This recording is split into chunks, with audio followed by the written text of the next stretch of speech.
Throughout its long history, Naboo has been known not only for its stunning landscapes and political significance, but also for its rich and unique culture. From the grandeur of its monarchy to the ingenuity of the Gungans, Naboo's society has thrived through a balance of tradition, innovation, and diplomacy. Even as it endured war, occupation, and rebellion, Naboo's identity remained intact, shaped by its distinctive political system, artistic achievements, and technological advancements. Unlike most planetary monarchies in the galaxy, Naboo's system of government is a blend of monarchy and democracy. Rather than hereditary rule, monarchs are elected by the people and serve for a fixed term. This system dates back to the reign of King Jafan, who united the human city-states and established the Royal House of Naboo. Naboo's rulers, often referred to as queens or kings, are chosen for their wisdom, leadership, and service to the people rather than their lineage. They are supported by an advisory council, which consists of elected officials responsible for overseeing different aspects of governance, including diplomacy, infrastructure, and planetary defense. This system allowed Naboo to maintain strong leadership while avoiding the corruption and stagnation that plagued other royal dynasties. Leaders such as Queen Padme Amidala and Queen Jamilia embodied the Nabooan ideal of selfless leadership, guiding the planet through times of war and crisis. Despite this democratic approach, Naboo's monarchy was not without controversy. The empire manipulated the electoral system, ensuring that only pro-imperial candidates could take the throne. However, once the new republic was established, Naboo returned to its traditional system, allowing its people to elect rulers free from outside interference. For most of Naboo's history, the human settlers and the Gungans lived separately, rarely interacting and often viewing each other with suspicion. The Gungans, being the planet's original inhabitants, developed advanced underwater cities and thrived in the swamps and lakes of Naboo. Meanwhile, the human settlers built grand surface cities focused on art, diplomacy, and governance. This divide remained unchallenged for centuries, with each society considering the other primitive or inferior. The Gungans saw the Naboo as arrogant off-worlders, while the Naboo regarded the Gungans as uncivilized. Despite this, conflicts between the two were rare, as they simply avoided one another. The turning point in Naboo and Gungan relations came during the invasion of Naboo in 32 BBY. Faced with a common enemy, the Trade Federation, Queen Padme Amidala personally sought an alliance with the Gungan leader Bos Rugor Nas.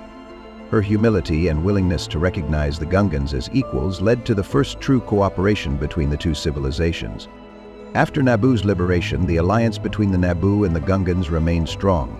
The Gungans gained greater political representation, and Bos Nas was honored during celebrations marking the end of the Clone Wars. The Gungans also played a key role in Naboo's resistance efforts against the Empire, further solidifying their place as equal partners in Nabooan society.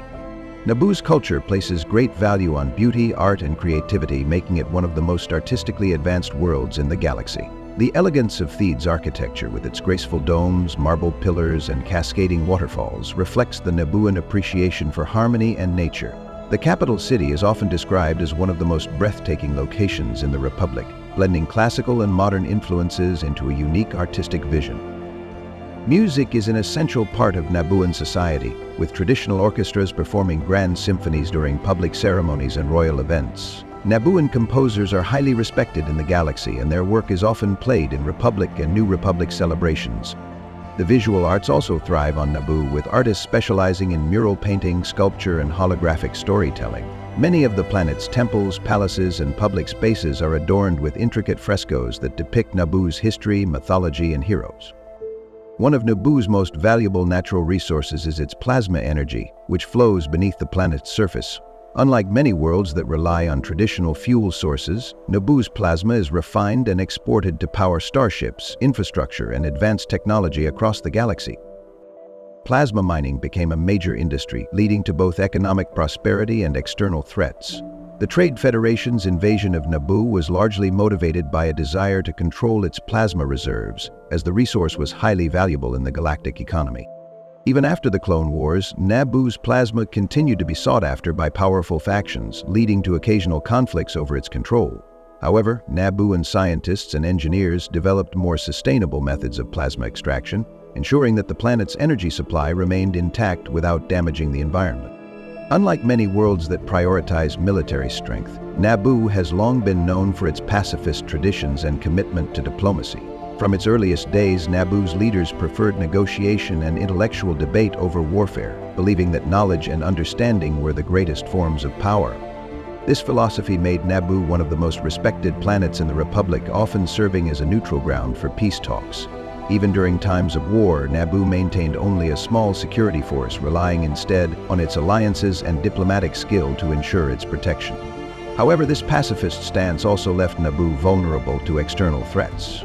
The planet's refusal to militarize led to its swift occupation by the Trade Federation, and later its easy takeover by the Galactic Empire.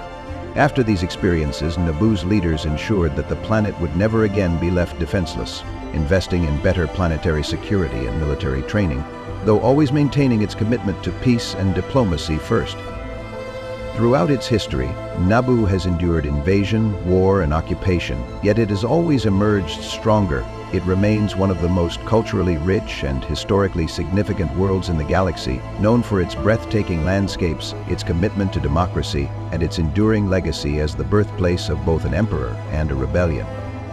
From the ancient Gungan tribes to the visionary leaders of Theed, from the wars that threatened its survival to the diplomacy that defined its character, Naboo's story is one of resilience, unity, and hope. Even as the galaxy continues to evolve, Naboo stands as a symbol of the values that the Republic was meant to uphold: freedom, beauty, and the belief that true power comes not from conquest, but from wisdom and compassion. Conclusion. From its mysterious prehistoric origins to its place in the modern galaxy, Naboo's history is one of contrasts, conflicts, and resilience. A planet of stunning beauty, yet shaped by war. A world of diplomacy and peace, yet the birthplace of one of the galaxy's most feared dictators. For thousands of years, Naboo stood on the sidelines of galactic power, content with its isolation and culture of non-violence.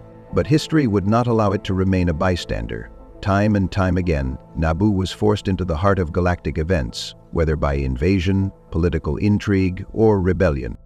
The arrival of human settlers brought progress and division, with the Naboo and Gungans existing as separate civilizations for centuries before their eventual union against a common enemy.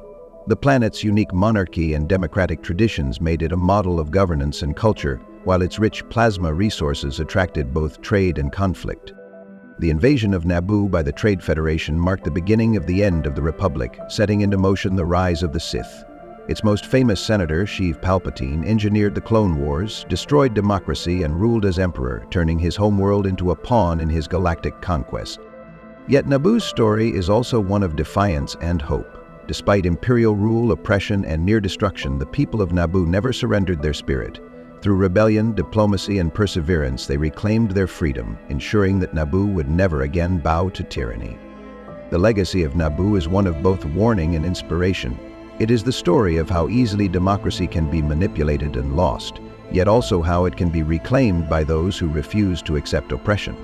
It is a world that gave rise to both the Emperor who enslaved the galaxy and the Queen who fought to save it, a planet that witnessed the fall of the Republic, the tyranny of the Empire, and the rebirth of freedom.